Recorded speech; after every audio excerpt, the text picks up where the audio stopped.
नमस्कार, स्वागत है आप सभी का एबी स्टार न्यूज में और मैं हूं आपके साथ जुबैर चौधरी। वक्त तो चला आपका राज्य आपकी खबरों का, जहां आप बात करेंगे इंदौर की, जहां पहुंचे पूर्व मुख्यमंत्री कमलनाथ ने मंदिर में हादसे में जान गंवाने वालों के मृतक परिवार से मुलाकात की। मध्य प्रदेश के पूर्व मुख्यमंत्री कमलनाथ ने शनिवार को इंदौर के बालेश्वर महादेव मंदिर हादसे में जान गंवाने वाले मृतकों के परिजनों से मुलाकात की। उन्होंने अस्पताल में भर्ती हादसे में घायल हुए लोगों से मुलाकात की और उनके परिजनों से बातचीत की, जहां उन्होंने घटनास्थल पर हुए हादसे के बारे में लोगों से जानकारी ली। इस दौरान पूर्व मुख्यमंत्री कमलनाथ ने यहां पर कहा कि स्थानीय रहवासियों ने अवैध निर्माण की शिकायत की है। 7 दिनों में इसे नहीं तोड़ा गया तो हम दोषियों के खिलाफ कोर्ट जाएंगे। बता दें, उन्होंने आगे कहा कि यह हादसा अवैध निर्माण का परिणाम है, जहां कमलनाथ ने रेस्क्यू ऑपरेशन की गति पर भी सवाल उठाए। उन्होंने कहा कि हमारी सरकार आएगी तो हर जिले में रैपिड रेस्क्यू फोर्स का गठन किया जाएगा, जो हादसे के 15 मिनट के बाद ही मौके पर पहुंचेगी और लोगों को राहत बचाव का काम जल्दी मिल पाएगा। बता दें कि इंदौर में पहुंचे पूर्व मुख्यमंत्री कमलनाथ सिंह ने बालेश्वर महादेव मंदिर में हादसे में जान गंवाने वाले मृतकों के परिजनों से मुलाकात की और अस्पताल के अंदर उनका हालचाल जाना। बता दें कि उन्होंने घटनास्थल पर सभी लोगों से अवैध निर्माण की शिकायत के बारे में जानकारी ली और 7 दिनों में इसे तोड़ने की चेतावनी दी और ये भी कहा कि अगर इस बात को लेकर 7 दिनों में इस अवैध निर्माण को तोड़ा नहीं जाएगा तो कांग्रेस पार्टी इस मामले को लेकर कोर्ट का दरवाजा खटखटाएगी। अवैध निर्माण की नोटिस दबा दिए गए राजनीतिक दबाव से। हम तो ये मांग करते हैं कि 7 दिन में अभी जो लोगों ने मांग रखी है सामने, इस सब को डिमोलिश किया जाए, तोड़ा जाए और हम 7 दिन के अंदर नहीं किया, हम कोर्ट जाएंगे PIL में कि अपराधियों को दंडित किया जाए और इसको तोड़ा जाए। ये आज अवैध निर्माण का परिणाम है। लोगों ने सर क्या कहा? परिजनों से बात हुई आपकी? मेरी परिजनों से बात हुई, उन्होंने कहा कि किस तरह वो जीवित निकले, उन्होंने अपनी बात।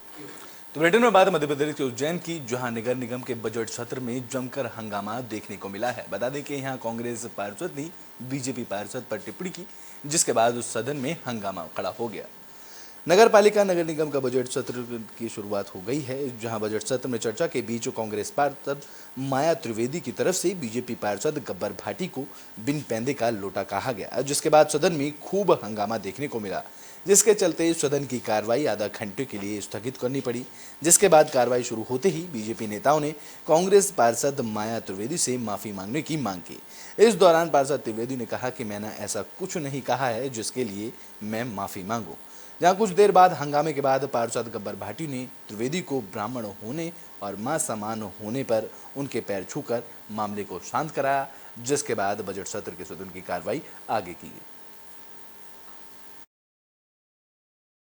देखिए, सदन में सदन की मर्यादा और गरिमा बनाए रखने का दायित्व सभी माननीय सदस्यों का है, पूरे सदन का है और उसके तहत हर किसी को अपनी बात कहने का जितना अधिकार है उतना संतुलित रूप से और उचित शब्दों का चयन करके बात कहने का भी एक मर्यादा और गरिमा रहनी चाहिए, क्योंकि सदन जो है हमारा, पूरे नागरिक, पूरे उज्जैन शहर के हमारी जनता उसको देख रही है और वो हमारे आचरण और व्यवहार को भी देख रही है।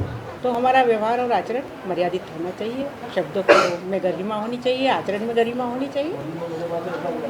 उसी तरह की घटना सदन में हुई है और उसमें कुछ शब्दों को लेकर पक्ष और विपक्ष के सारे पार्षद सामने हुए हैं, तो इस तरह की घटना ना तो दूसरी बार होनी चाहिए। आदरणीय माया त्रिवेदी जी 3 बार की वरिष्ठ पार्षद है और मेरी मां समान है, मैं उनका सम्मान करता हूं। बाकी हमेशा सदन के अंदर और शब्दों का उपयोग करना ये हमें आज अच्छा नहीं लगा, इसलिए हमने माया भाभी जी से बोला कि ये जो शब्द आप उपयोग कर रहे हो, बिन पिंदे के लोटे, तो इसका अर्थ क्या होता है भाई? बिन पिंदे लोटे का अर्थ आप भी समझते हो और मैं भी समझता हूँ, बस उसी को लेकर हमने आज माया भाभी जी से बोला।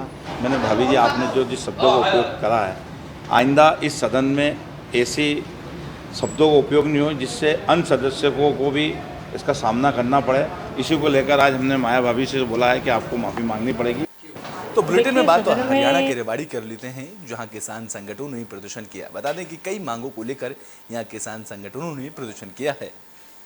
रेवाड़ी में किसान संगठनों ने अपनी मांगों को लेकर शहर के राजीव चौक पर धरना प्रदर्शन किया। इसके बाद उन्होंने राष्ट्रपति के नाम का ज्ञापन सौंपा। दरअसल रेवाड़ी में ओलावृष्टि और बरसात से खराब हुई फसल के साथ किसान मजदूरों के कर्ज माफ करने जैसी कई मांगों को लेकर किसान संगठनों ने राजीव चौक पर प्रदर्शन किया और सचिवालय जाकर हरियाणा सरकार को ज्ञापन सौंपा है। इस दौरान किसान संगठनों ने फैसला लिया कि 10 दिन में उनकी मांगे पूरी नहीं की गई तो वे जिला स्तर पर जोरदार आंदोलन करेंगे।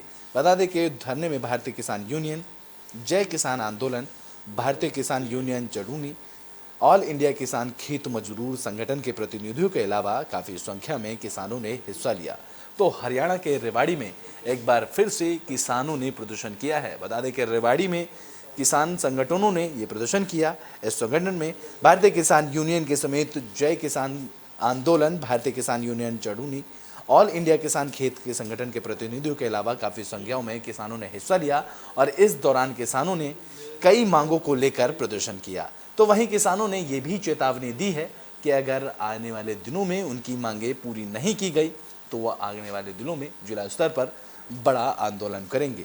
बता दें कि किसानों ने रेवाड़ी में ओलावृष्टि में बरसात से हुई खराब फसल के लिए मुआवजे की मांग की और मजदूरों के लिए कर्जा माफ करने जैसी कई मांगों को लेकर सड़क पर उतरकर नारेबाजी की और सरकार के खिलाफ नारेबाजी करते हुए अपना विरोध जताया।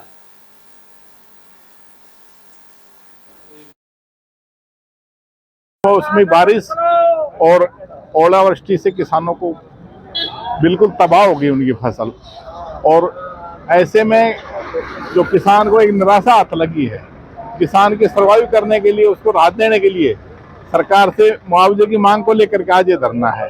कम से कम 50,000 रुपये किसान को मुआवजा मिले तब उसकी क्षतिपूर्ति हो पाएगी और तब वो सामान्य हो पाएगा। और ये एक सांकेतिक धरना है। यदि समय रहते किसान ने को राहत नहीं मिली तो निश्चित रूप से जिला रेवाड़ी का किसान फिर खड़ा होगा और अपनी इस मांग के लिए जो ना यहाँ धरने प्रदर्शन करेगा। धरना प्रदर्शन नु किया जा रहा है कि जो ये इतनी भयंकर ओलावृष्टि बारिश हुई से रेवाड़ी का जिला का किसान इतना हालत खराब होगी। पूरी पानी ऊपर है, पूरी नीचे से। ये सरकार कभी 72 घंटे का नाम ले रहा है। कल किसानों का इतना बुरा हाल था कि इन्होंने पूरा रेवाड़ी जिला अभी तक घोषित भी नहीं किया है। 350 गांव दिए हैं, 100 गांव तो पैनल में भी नहीं लिए। 100 गांवों में तो इन्होंने ये कहा है कि वहां तो नुकसान ही नहीं हुआ। इसलिए आज ये सांकेतिक धरना है, सभी किसान संगठनों के मिलकर कर रहा है। अगर सरकार 1-2 दिन में नहीं मानी तो एक रेवाड़ी में बड़ा आंदोलन करेंगे। अरे बीजेपी वालों, अब किसान तो सब एक है, बीजेपी का कांग्रेस का। इन्होंने बीजेपी के कांग्रेस के किसान अन्य पार्टियों के किसान भी बांट दिए। इस रेवाड़ी जिले में आप देख रहे हो कम से कम लाखों किसानों का नुकसान हुआ है। आदमी कितने हैं? 200। किसान संगठनों की तरफ से आम किसानों को शामिल करते हुए जो ओलावृष्टि और बरसात से जो गेहूं और सरसों और सब्जी की फसल जो बर्बाद हुई है उसको लेकर धरना आयोजित किया गया है। इसमें हमारी मांग है कि 50,000 रुपया प्रति एकड़ के हिसाब से दिया जाए और सर्वे ड्रोन से करवाई जाए और ये तुरंत दिया जाए मुआवजा। सरकार की जो इसमें पेचीदगियां हैं, जो तकनीकियों से जो किसानों को अलझाया जा रहा है, वो एकदम गलत है, किसान विरोधी है। और हम ये कह रहे हैं हमारे एमएलए जो गांव-गांव में खेतों में घूम रहे हैं, उनका औचित्य क्या है? वो किसानों को क्या फायदा कर रहे हैं? वो अगर उनमें जनहितैषी हैं तो वो डीआरओ तहसीलदार को साथ लेकर जाएं, वहीं पर गिरदावरी मुआयना करके और किसान के हाथ में चेक दे दिया जाए तो हम उनको माने। वो कहते हैं कि हाँ खराब बात हुआ है, मैं सरकार को रिपोर्ट भेजूंगी। ये तमाम खाना पूर्ति की जा रही है, लोगों को बहकाया जा रहा है, उसका हम विरोध करने के लिए आए।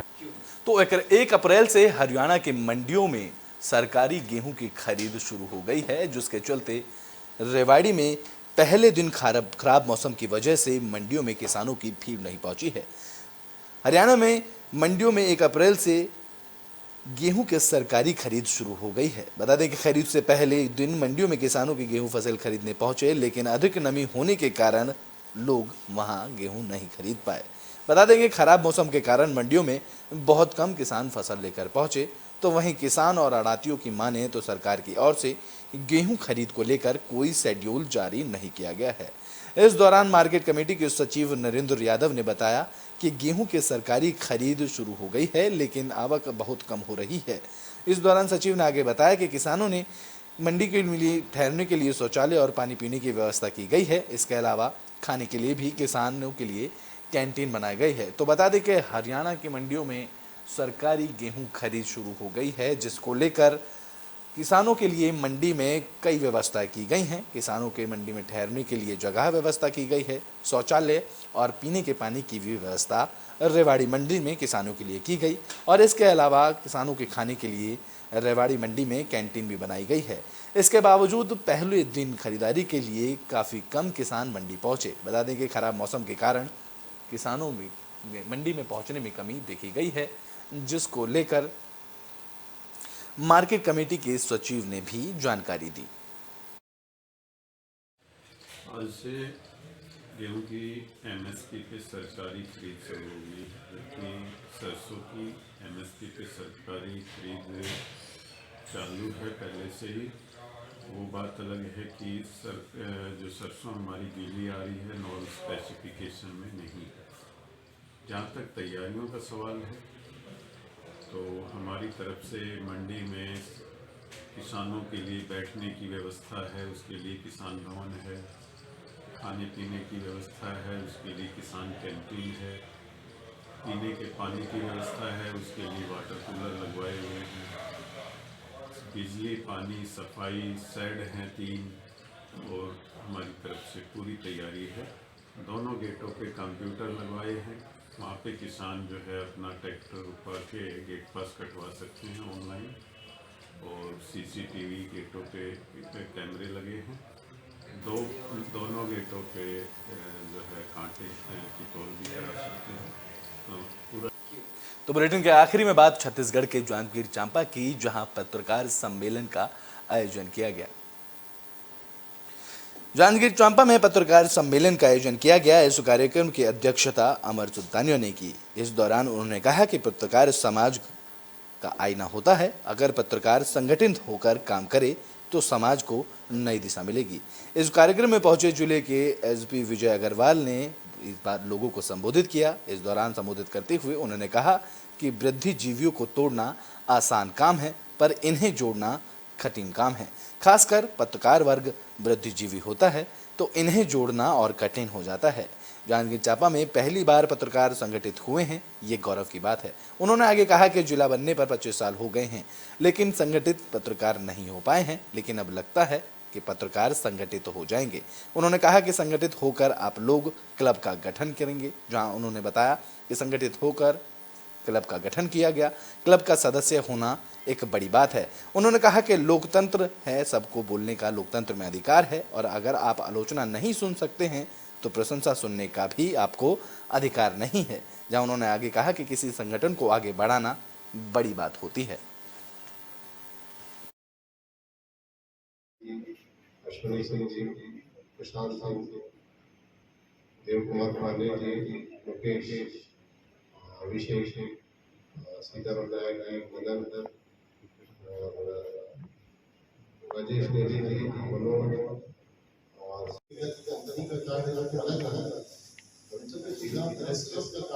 उसकी वृद्धि ज्यादा होता है। इससे ऊपर फिर राज्य की अधिकारिता प्राप्त ये आपके सम्मान में वृद्धि करेगा, आपको एक गर्व का भी एहसास कराएगा, स्वाभिमान का भी एहसास कराएगा कि आप एक प्रतिष्ठित इसके सम्मान में, इसके गौरव में वृद्धि करना आपका दायित्व। आपका राज्य आपकी खबरों में अभी के लिए बस इतना ही। देश और दुनिया की तमाम खबरों के लिए देखते रहें एबी स्टार न्यूज।